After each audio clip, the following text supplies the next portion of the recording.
اسلام آخری آسمانی دین بلکہ دیگر ادیان کے مقابلہ میں کامل ترین دین ہے۔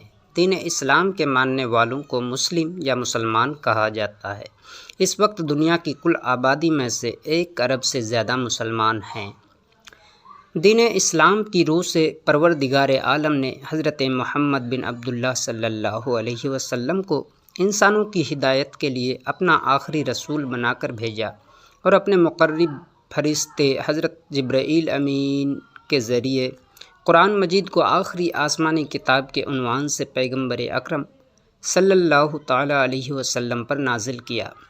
اسلام کی نگاہ میں حضرت آدم، نوح، ابراہیم، اسماعیل، اسحاق، یعقوب، یوسف، ایوب، خضر، موسیٰ، داؤد، سلیمان، زکریا، یحییٰ اور عیسیٰ علیہ السلام اور دیگر تمام انبیاء الہی عظیم شخصیات اور معصوم افراد تھے جنہوں نے لوگوں کو ایمان کی دعوت دینے میں کوئی دقیقہ فروگزاشت نہیں کیا۔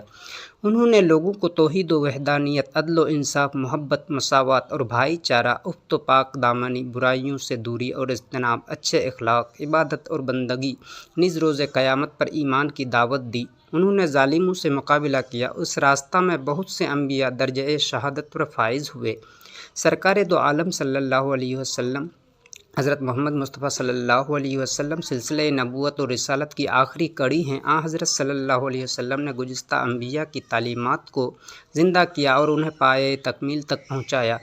دین اسلام کی بنیاد توحید، اس کا سب سے اہم رکن ولایت اور اس کا سب سے میٹھا پھل اخلاقی محاسن اور مکارم ہے۔ دین اسلام کی روح سے پروردگار عالم نے ائمہ معصومین علیہم السلام کو اس لیے امامت کی ذمہ داری سونپی تاکہ وہ پیغمبر اکرم کی رحلت کے بعد امت کی ولایت اور ہدایت کا بیڑا اٹھائیں۔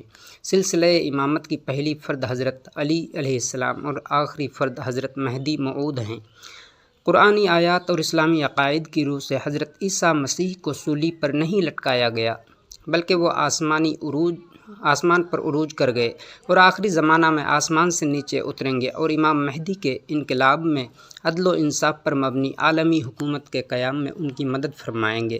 اسلامی عقائد کی روح سے انسان جاوید اور پائندہ ہے۔ موت کی وجہ سے اس کی زندگی ختم نہیں ہوتی بلکہ اس دنیا کے خاتمہ کے بعد ایک دوسری دنیا بھی ہے جہاں نیک کردار اور اچھے لوگ جنت میں جائیں گے، انہیں ان کے اعمال کا بہترین صلہ دیا جائے گا۔ بد کردار اور برے لوگ جہنم میں داخل ہوں گے، وہ اپنے ظلم و ستم اور برے اعمال کی سزا پائیں گے۔ ہر وہ شخص جو دل سے شہادتین، خدا کی وحدانیت اور پیغمبر اکرم کی رسالت پر اعتقاد رکھے اور زبان سے اس کا اقرار بھی کرے، مسلمان شمار ہوتا ہے اور اس پر اسلام کے تمام احکام جاری ہوتے ہیں۔